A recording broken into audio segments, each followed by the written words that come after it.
Chapter 29, Byron Bay 3.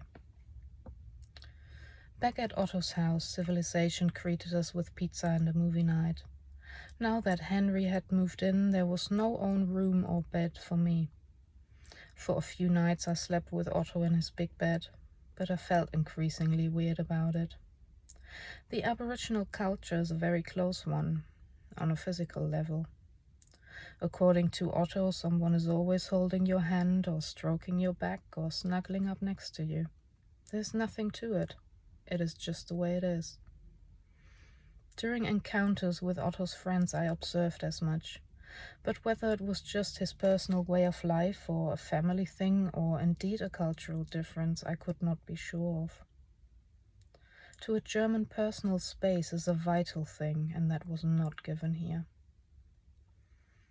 Germans are used to a certain degree of nakedness. We are quite indifferent and matter-of-fact about it, so it didn't bother me that Otto's preferred clothes were none at all. But there are situations when nakedness is normal and others where it is strange. Now, being naked in bed is not weird, but laying in bed and getting your back stroked by someone naked double your age with whom you aren't in a relationship nor have any sexual interest in kinda is. Especially if that someone has a split personality of which one half certainly has no pure intentions at all. I should have moved out, continued traveling. But my thirst for learning about Aboriginal culture was unsatisfied, and my breaking point not yet reached. So I chose to turn a blind eye on the mental abuse that followed each rejection given by me. And I waited eagerly for the times the good half returned and taught me about the mystical beauty of Aboriginal culture. But I moved out of Otto's room and found a free space under the stairs, all for myself. It was the broom cupboard. I just took all the cleaning supplies stored in it and shoved them in the bathroom cupboard. I rehomed the resident spiders and claimed the room for myself.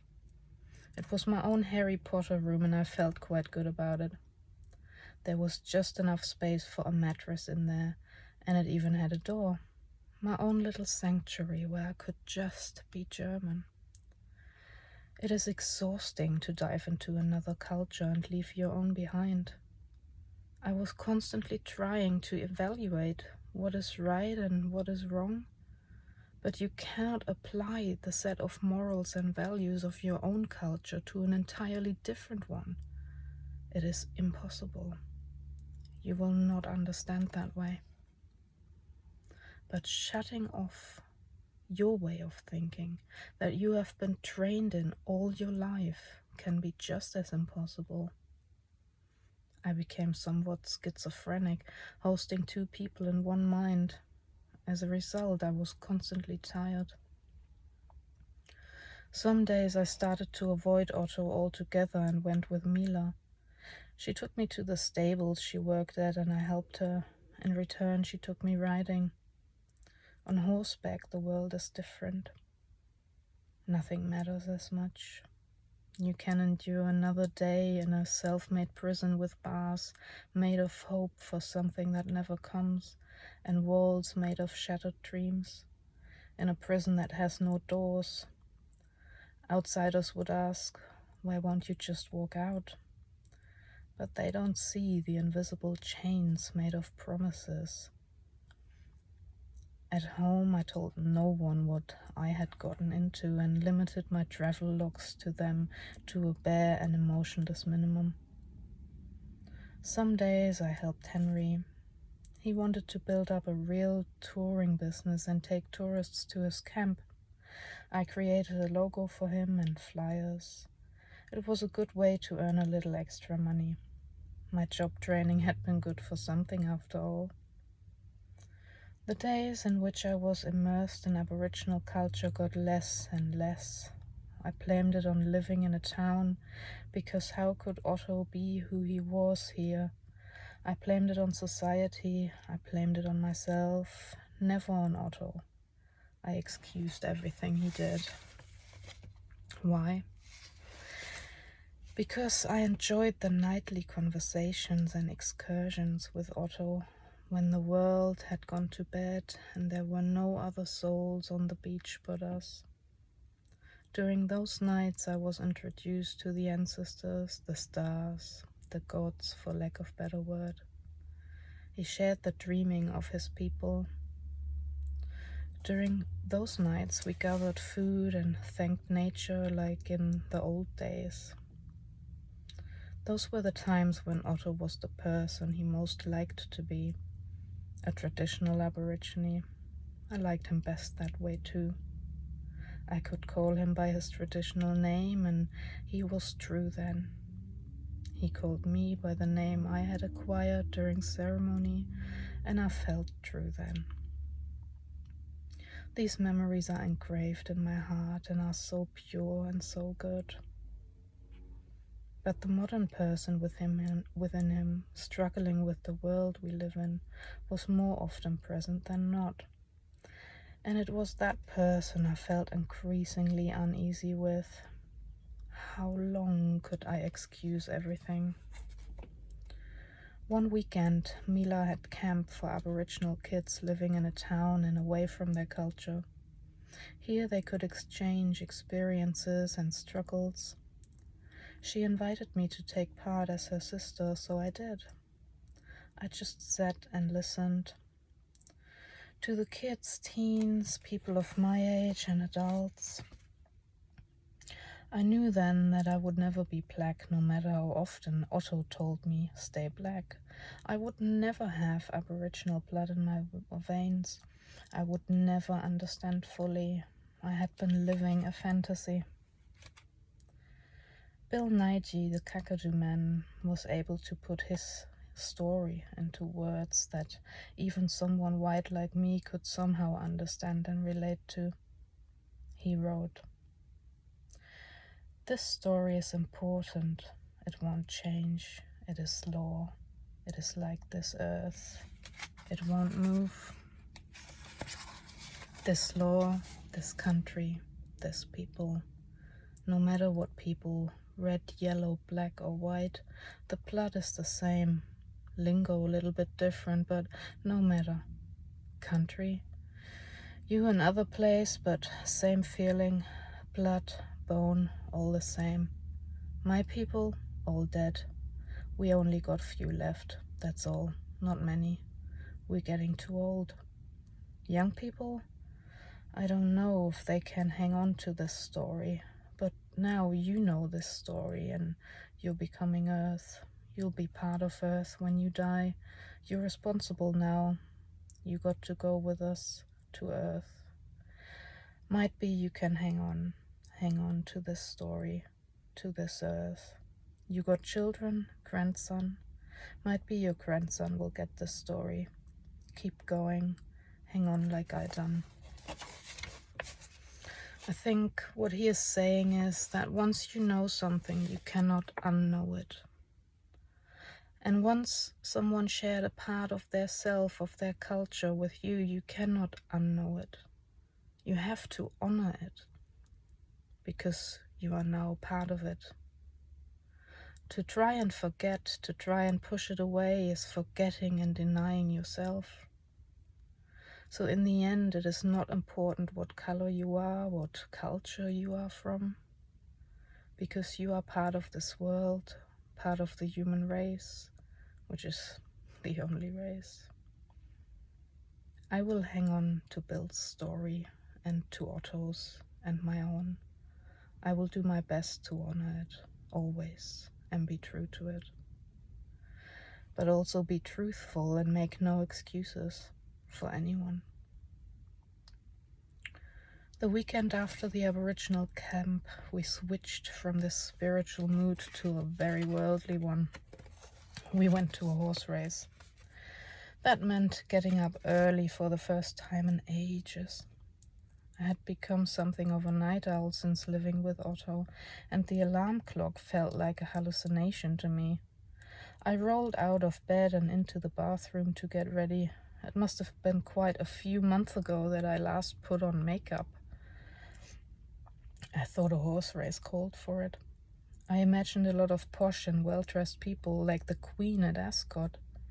It took me quite a while to put my makeup on. It's not like riding a bike after all, you do forget.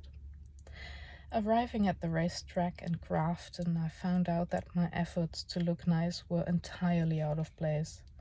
The clientele was very different from what I had thought.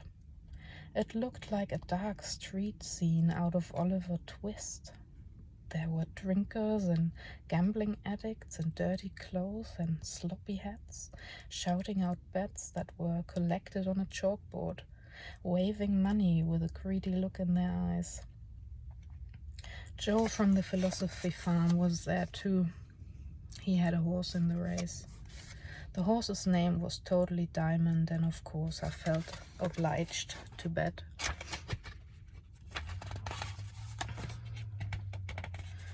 So this was the day of my first horse race and my first time gambling at a horse race too. There's a certain excitement about it, I have to say.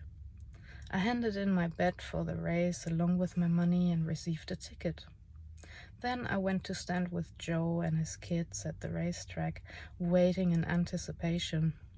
The boxes swung open, the horses emerged, and the crowd went wild.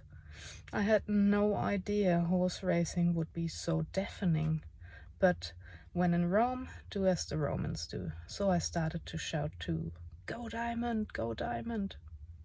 Totally Diamond really won the race, and to my astonishment, I had won enough money to buy a new sleeping bag. I was ecstatic. The atmosphere at the track was feverish. There were all the desperate souls who had lost a lot of money, sinking into their seats, looking a lot smaller. And there were those intoxicated by victory, laughing madly and loud. Class doesn't matter at this horse track. If you picked a winner, you were a king. Because Joe had the winning horse, he got to go to the VIP lounge and he took us all with him. There was free food and drinks and we all felt very fancy indeed. I felt it was time for me to have a job again. Being stationary for too long always made me feel that way. If I wasn't moving and exploring and adventuring, I needed another purpose. This lazy life was good for a little while, but in the long run, not very satisfactory. Sadly, Joe had no job for me at the farm. I had asked him at the races, so I had to come up with a plan B. I do not like plan Bs because they distract you from plan A, but I had no plan A either. So I scored the papers and found the perfect job for me. There was a beach fashion company in Byron Bay that was searching for someone to sew bathing suits, bikinis, and other swimwear items. I loved sewing and was adequate on the sewing machine, so I applied. It would be a dream job. The same night, Otto came home drunk again.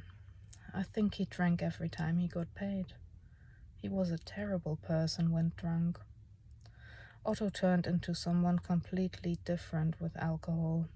Argumentative, aggressive, loud, horrible. It wasn't the first time we had gotten into a fight, and I knew what to expect by now. But this time I left in the middle of the night. I felt threatened one time too many and had had enough. There was only so much I would endure. The last few times I had convinced myself to stay, as if that was the price to pay to get a glimpse into the culture I so longed for. In retrospect, this was probably the most true insight I could have gotten. The men and women between worlds have a rough time. Lack of group identity and traditional rules, discrimination, unprocessed pain and rage. That is hard for anybody. In 2015, Indigenous Australians between the age of 35 and 54 were up to 8 times more likely to die than their white peers with alcohol abuse as the main culprit. South Australian research has shown. So my departure wasn't as rash as it may seem. It was a long build-up with many situations leading to it, too sad to mention. So in the middle of the night I found myself on the streets of Byron Bay with my trusted Malcolm the Falcon. Everything was long shut and it was too late and too dark to go searching for a camp spot out of town. So I drove to the only campground in town, feeling bitter disappointment, wondering if I had driven here all the way from Cairns for nothing. I could have been in Darwin by now, following my initial plan. Instead, I was sitting in the dark, hiding from a drunk. Of course, today I think this was a foolish thought, because life teaches you in many unexpected ways, and this was one. The next morning I realized I had forgotten all my photos, negatives, and camera at Otto's place. I dreaded it, but I went back to collect everything. To my horror, he was home, profusely apologizing, begging me to stay. Stupidly, I agreed to just a few more days, but I informed him that I was leaving to Darwin once I had gotten supplies and found a passenger. He wanted to come along, but I did not want to take him. Otto had ground down and diminished the trust I had put in him, and I just wanted to get away at this point. But a few days turned into a few weeks. The lure of Aboriginal knowledge dangling in front of me like a carrot on a stick for a donkey made me stay. Of course, Otto turned the whole thing into a story about the spirits not wanting me to leave and keeping me here to resolve unfinished business. A story I did not believe anymore. Although, in hindsight again, it sure was unfinished business. Whether it was guided by spirits or anything else, it doesn't matter. We lived in this townhouse on the outskirts of Byron, just a hop and a skip to the beach. It was small, and we stayed there with 3 men and 2 women. It was way too many people in a tight space, and arguments were inevitable. So I welcomed it when Otto took me to the rainforest for a few days for more teaching. We walked into the thicket of humidity and green and a silence that is so loud it stinks. Next to us a creek, crystal clear. He took me to a tree, a gigantic ancient tree. Its size and appearance was very different from the others around it. A place where the spirits dwell, I was told. Sadly, I took all of this with a pinch of salt by then. I was so far removed from believing Otto. He kind of knew that, but was very remorseful and did not want his actions to stain my view of his ancient and beloved culture. He was a man aware of his shortcomings, but he could not get out of his habits. And I was a girl who easily forgave. To bring me back to the spiritual world of the Aboriginal culture that had been so graspable for me just a few weeks ago, he left me alone at the tree so the spirits might touch me undisturbed. I sat on a root as big as a sectional sofa. I simply sat there, sinking into the moss that covered the root sofa. Spirits were around me indeed, if you want to call it that. I would describe it as an energy. Everybody has a certain kind of energy given to them. It is remarkable and unique. It defines you more than your name or the country you were born in. And if you allow yourself to see beyond the scientific worldview, then you will be able to observe this energy. Apart from people-owned energy all around us are bodiless energies of the good and the bad kind. They all want you, and you have to decide which one to let in. It is as true as the tree was and the rustling of the leaves in the wind. I am convinced that everybody has had one or another experience with energy or spirits. They aren't bound to Australia, but as adults we try to explain them away. Have you ever been walking in the forest and suddenly you had the feeling there was someone behind you? You turn and then nothing, even though you would bet your left arm there was someone? I do not recall how long I was with that tree, conversing with myself, wrestling with many complicated emotions. But I remember it got dark and the mossy tree root was my bed for the night, and the few stars, bright enough to make it through the lush dark leaves, were my nightlights. A calm fell over me and I had the best night's sleep of my life. The tree cradled me like a baby in the womb and I felt so utterly protected. I wished for nothing else in the world. Back in Byron, Henry asked if I wanted to go to his camp with him and help him prepare some things for the tour business. I was delighted and agreed. Otto, drunk once more, argued against it.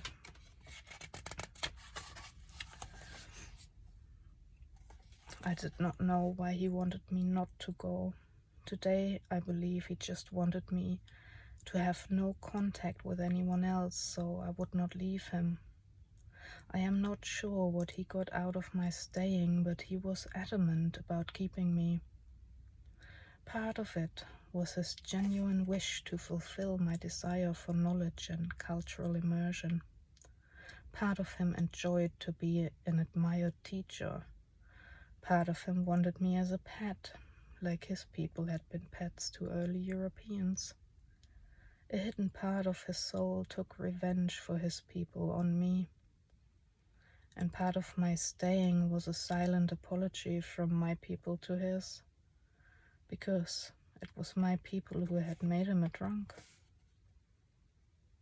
I just wanted to be back at that tree again. I did not go with Henry, but went with Mila instead. On a horse named Taco, I rode through rivers and forests for the day.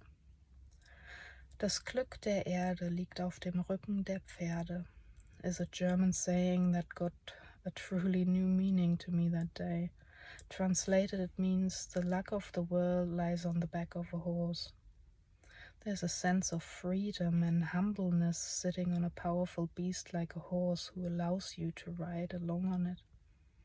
I just let Taco carry me wherever he thought was good and retreated into my own thoughts, trying to resolve the questions of staying or leaving. Trying to ask myself why I was still there, more to the point. That day, I finally started hanging out flyers searching for passengers to Darwin. That made the decision to leave not only final, but real and unavoidable. Otto stopped trying to hold me back. He just wanted to spend as much time as possible with me before I departed. But I had nothing much to say to him at this point. All my words were used up, and I started painting until daylight faded. I went to bed in my Harry Potter cupboard under the stairs and fell into an uneasy sleep. By midnight I was wide awake again and went to sit in the kitchen. Otto must have had trouble sleeping too, because I found him there at the kitchen table. Wordlessly but companionably, we started making pancakes in the middle of this particularly dark night. We sat and we ate. No need for meaningless talk. Those were the nice moments. In the morning, we went to the rainforest once more. Otto had asked me to take some photos of him in his traditional colors for the talks he was giving about his culture. When I saw him like that, I wished this was the only Otto there was. On our drive back to Byron Bay, smoke started to emerge out of Malcolm the Falcon's hood. I stopped the car as we stepped out to open the hood. Flames shot out of it. I started frantically emptying my car because everything I owned was in it. Soon there was a pile of my belongings on the roadside with my burning car on the highway. If that wasn't a picture of my life at that moment, I don't know what is. The fire brigade came and took care of my car. The motor had simply exploded and burned up. Why, I don't know, but Malcolm was dead. Which left me with an entirely new problem. Now that I had found a passenger, I could no longer take him. I had no means to get to Darwin myself now. Tourist season in Byron Bay was over, and there was hardly anybody to travel with, let alone someone who wanted to drive inland and not along the coast. I had been to the coast and did not want to backtrack. It seemed hopeless. For a split second I believed that the spirits wanted to keep me in Byron, and wondered if the quest for the meaning of life could indeed be resolved in this town. But that was only a short flicker of madness, and my resolve to leave was unshaken. No matter how, I would go. Trouble was, all of my savings had been tied up in this car. Now the car was gone, and so was my money. I could not count on a passenger money because I could no longer take people with me. That night I was devastated, a wreck. It was a full moon, I remember. The Aboriginal story of the moon can only be told on a full moon. So, despite my worries, I went out into the night with Otto. We lit a fire, smoked in, lay on the ground, staring up at the sky, and I became part of the mysteries of Ngalindi, the moon. It was the last legend I would be part of. In story-filled nights and nights full of promises, it felt stupid to wish to leave. But all the stories faded by morning. "I give you your life back," he said, enraged and hungover. And finally the chain made of promises snapped. I had tried to get a new motor for Malcolm, but it was impossible. The car was as old as I was, and new motors for it were hard to come by, at least in working order. I went to town and booked a return flight to Germany from Darwin a month from then, with the money from my job in Melbourne that had finally come in. It felt like I had no other choice, that I needed to invest my last bit of money in a flight back home before I got stuck so entirely that there was no way out. Again, Otto tried to tell me not to go. "Everything happens in 5. You have been prevented from going to Darwin 4 times now. You may have picked up a bad spirit last time you entered the Northern Territory in Alice Springs. The spirits want to avoid you going there. They want to protect you."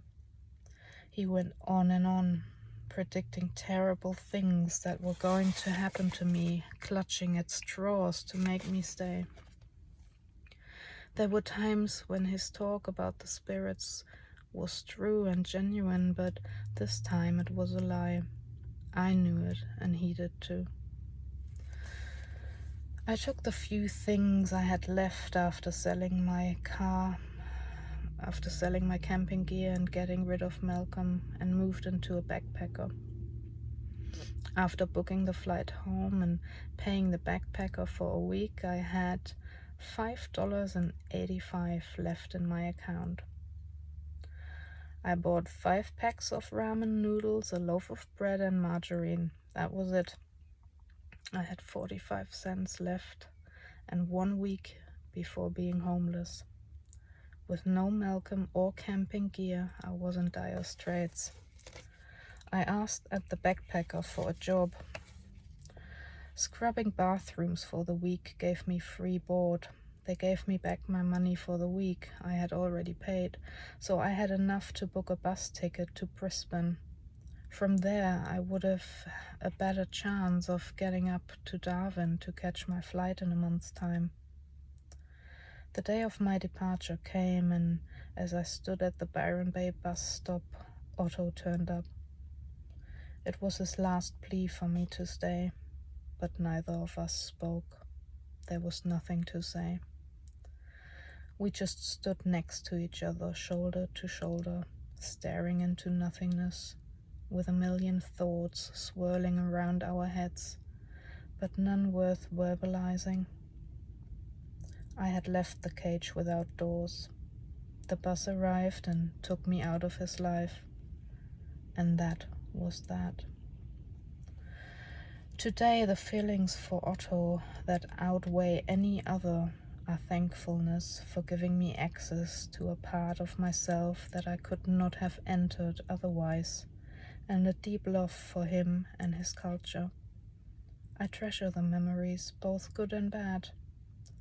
And the good ones, oh, the good ones, they really shine.